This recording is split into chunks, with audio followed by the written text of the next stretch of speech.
کہ بہت خوفناک ہے وہ سفر والی روڈ ہے، اور وہ روڈ نہیں بنی ہوئی ہے، لوگوں نے خود ٹریک ڈالا ہوا ہے۔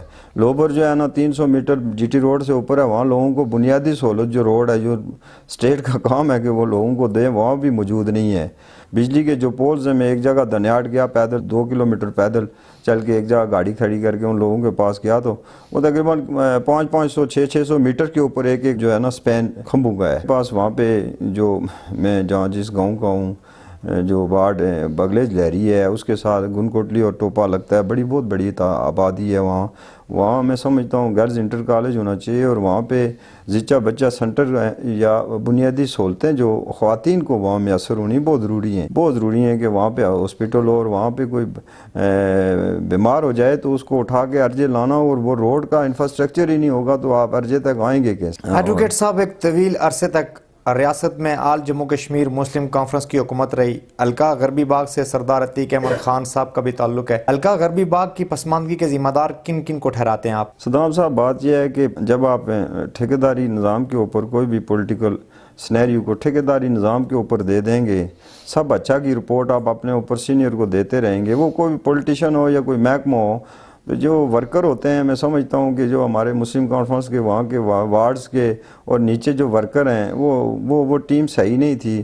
سردار عتیق احمد خان کو وہ گائیڈ لائن نہیں دے سکے، وہ ان کو بتا نہیں سکے کہ یہاں لوگوں کے مسائل کیا ہیں۔ آج جب مسلم کانفرنس میرے خیال میں کوالہ سے منگ بجری تک ہی رہ گئی ہے، کوئی اس سے زیادہ آگے وہ میرے خیال میں ٹریول نہیں کر رہی، تو میں سمجھتا ہوں کہ اب سردار عتیق صاحب وہ وارڈ میں جاتے ہیں، اور اللہ کے فضل و کرم سے اس میں ہم لوگوں کی 18-20 سالہ محنت شامل ہے۔ 1996 سے لے کر 2021 تک آنورڈ 25 سال ہو گئے ہیں، اس میں ہماری محنت شامل ہے۔ مندگی کی بیسک ذمہ دار تو مسلم کانفرنس، اس کی قیادت اور اس کے ورکر ہی ہیں۔ رائے صاحب، اس بات میں کس حد تک صداقت ہے کہ آپ کے بھائی راجہ سلیم صاحب نہ ہوتے تو آج آپ کو اپنی یونین کونسل سے پاکستان تحریک انصاف ٹکٹ نہ دیتی؟ یہ بات مانتے ہیں؟ میں دیکھیں، اس چیز سے کوئی ڈینائڈ نہیں ہے کہ کیپٹن ریٹائر راجہ سلیم اقبال صاحب کا اپنے علاقے میں اور ہمیشہ کلیدی اور مثبت رول رہا ہے، اور میں بحیثیت پولیٹیکل ورکر ہیں، میں سمجھتا ہوں کہ میری اپنی بھی ایک جدوجہد ہے، لیکن کیپٹن ریٹائر راجہ سلیم اقبال صاحب وہ کیونکہ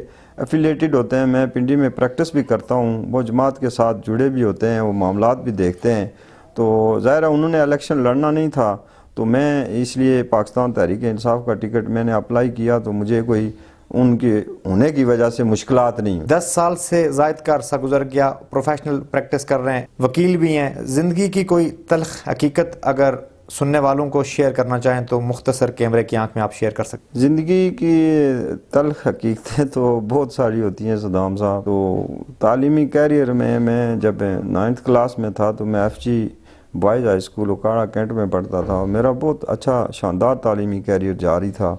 جب میرے بڑے بھائی بریگیڈیئر قدیم اقبال صاحب اس وقت کیپٹن تھے، تو ان کی کمبوڈیا وہاں سے ٹرانسفر ہو گئے، اور مجھے پھر گاؤں آ کر تو انٹر کالج ملوڈ میں سے میٹرک کرنی پڑی، تو وہ میں سمجھتا ہوں کہ وہ میری زندگی کا ایک ٹرننگ پوائنٹ بھی تھا، اور تلخ دن تھے، کیونکہ بہت شاندار تعلیمی کیریئر کے ہوتے ہوئے جب 5-7 کلومیٹر مجھے پیدل چلنا پڑا تو وہ مشکلات تھی میرے لیے۔ راجہ علیم ایڈوکیٹ صاحب، 3 شخصیات کے نام لوں گا، مختصر ایک کامنٹ ان کے بارے میں آپ کہہ دیجئے گا۔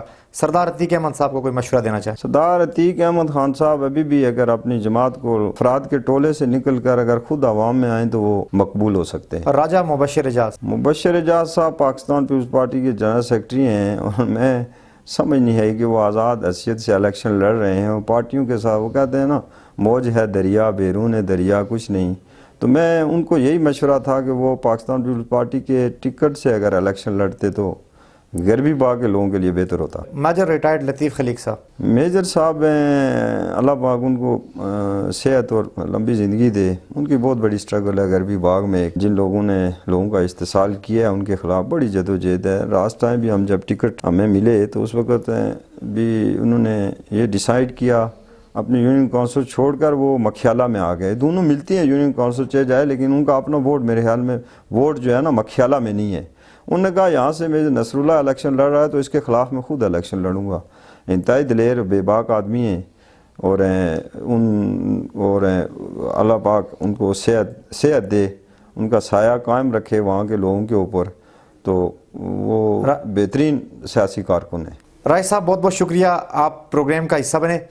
آخر میں یونین کونسل چوڑ حلقہ غربی باغ کی سننے والی ماؤں، بہنوں، بیٹیوں، دوستوں، بزرگوں، چاہنے والے سپورٹرانز اور حلقے میں بسنے والی عوام کو کوئی پیغام دینا چاہیں تو کیمرے کی آنکھ میں آپ دے سکتے میں نے جو محسوس کیا ہے کہ وہاں پہ لوگ ہیں مسلم کانفرنس کی وجہ سے خوف کا شکار ہیں، اسے آج بھی سمجھتے ہیں کہ پتہ نہیں سردار عتیق خان خدا نخواستہ کہیں سے پھر وزیر اعظم بن جائیں گے یا کوئی ایسا معاملہ ہو جائے گا۔